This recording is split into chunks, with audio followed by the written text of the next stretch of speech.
fortunate man. It's crazy. It's unbelievable.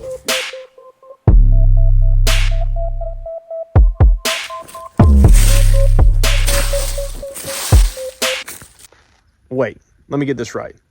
60% of you won't watch this video for more than a minute, but you want me to help you kill a mature whitetail. Well, let me tell you, I used to be a lot like you. Impatient, and I tried everything from rut funnels and hinge cuts, even bait, to kill my target deer. But you know what got him in the end?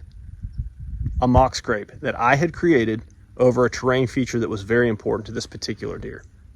So give this video a chance. I'll drop a link in the description below to the video of the buck that I harvested so you can see the process and how it went. But most importantly, hit like, subscribe, and just watch this video to the end. Give yourself 8 to 10 minutes to understand how and when you can use mock scrapes, because they have changed hunting for me forever, and they have given me the best hunting season I've ever had this year.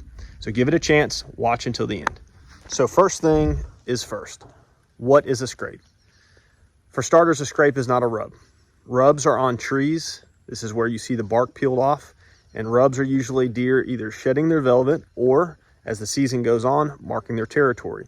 They also use them as directional guidance for themselves, knowing when they go from this big tree that they rubbed to that small sapling. They smell their own orbital gland scent. They also know what other bucks are in the area. Naturally occurring scrapes are just soft spots in the dirt, under overhanging limbs. You find them often along the edges of a field, but sometimes just right out here in the woods.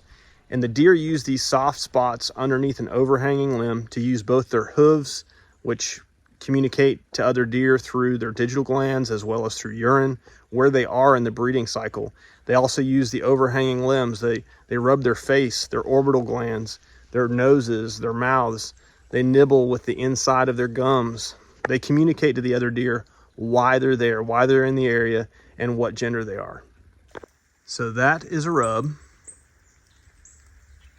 and that is a scrape. These are naturally occurring because I'm in between two open areas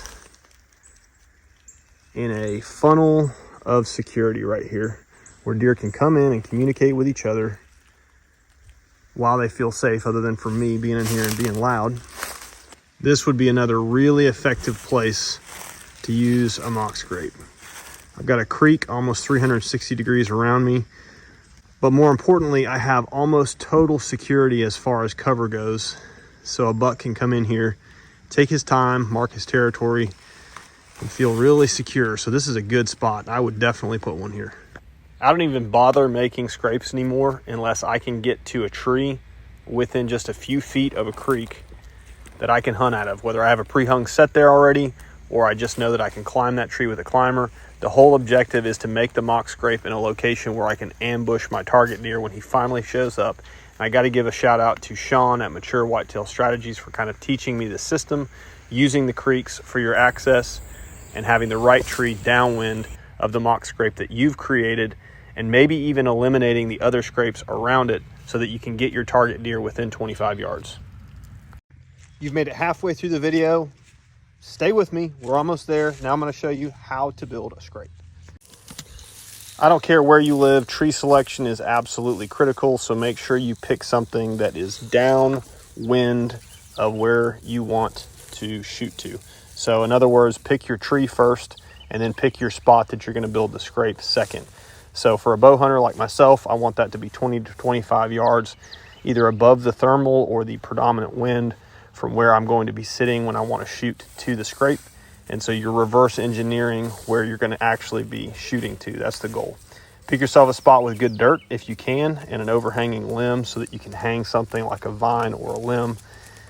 It really works effectively though if you pick out the best location that you want to shoot first. You can improve the dirt second, or improve the limb if you have to. And now is where the magic happens. You're going to cut yourself a vine preferably, or a fresh sapling if you need to, but something that's bigger than your thumb, and I prefer something that's dripping wet, that fresh. The goal is to get something that's long enough to hang from whatever overhanging limb or whatever improved limb you've created, and you want this thing to hang 3 to 3.5 feet on the ground, head height of any deer that walks through. It should be begged to be hit by any deer that's in the area, and it should stick out like a sore thumb. From there, you can add your scent. For me, I do like to add a herd scent or a pre-orbital gland, depending on what I have on hand, to the vine, and then definitely hit a scrape generator or multi-buck scent in the scrape, especially if it's new. Once the deer start using these things, it's easier to keep them going, but to get them going, be generous with the scent that you use. Now, the very important part of setting your camera at an angle where you can not just capture deer that are hitting your scrape, but also deer that are walking through it or around it. My big target deer this year actually walked about 10 yards behind the scrape. When I shot him, he was at 34 yards, but he was able to scent check that scrape and the activity around it from where he was walking in cover behind the scrape. So very important for you to have your camera set where it captures all the activity, because these scrapes are not just about the deer that hit the scrape itself, but also the deer that cruise around them.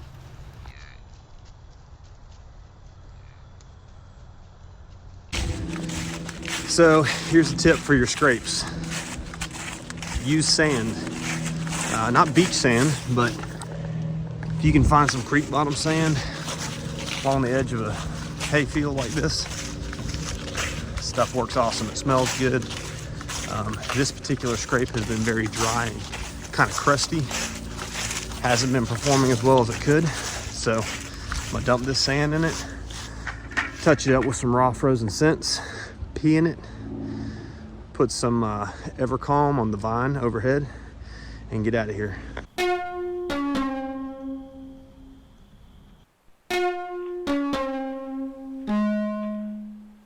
All right, guys, last and important step. When do we go hunt this spot? In my case, I was looking for a combination of things. One, the deer was close to daylighting, which is what I was looking for. Two, I had a red moon starting on a Friday when I could get off work a little bit early and get in the stand on time. I also had a good wind. Good wind and good thermals are critical. We can't hunt crazy just because we're getting pictures of the deer that we want. So you have to use the combination of the things that you're looking for. Drop in temperatures, a red moon, the wind that you need, the thermals that you need. All these things need to be right. But if you can do this, especially in that last week of October, man, it can be an absolutely killer setup using your mock scrape to get your target deer. Mock scrapes are an unbelievably important part of your hunting toolbox. For me, they're probably my new favorite way to hunt mature whitetails, and I should have been doing it a lot longer. But in reality, food sources can be addictive. We get cameras over a food plot or a bait pile, and you get lots of pictures of lots of deer, but that can be a hard way to harvest a mature whitetail. Not always, there's exceptions to everything. But to me, now that I understand that having an area of security that I can access, get in, get out, and get ahead of that buck before he gets there, I think it's a great way to kill your target deer. Don't forget to hit like and subscribe if this video helped you. We'd love to have you as a subscriber, and don't be scared to reach out in the comment section. We'd love to know what you think about mock scrapes or what questions you may have. We'll do our best to answer them. We're also going to drop links down in the description to my biggest buck ever that I harvested over a mock scrape that I put in on a terrain feature that was important to him, as well as a baiting video that I did for those of you guys who are hunting early season or late season. The main thing is everybody deserves to hunt a little smarter, understand when to hunt where, whether that's a food plot, which we're going to do a video on in the near future, or other terrain features and things like mock scrapes. It's all about the season and where you're at in it. So we encourage all you guys to hunt smarter. Let us know if we can help you in any way, and thank you for watching.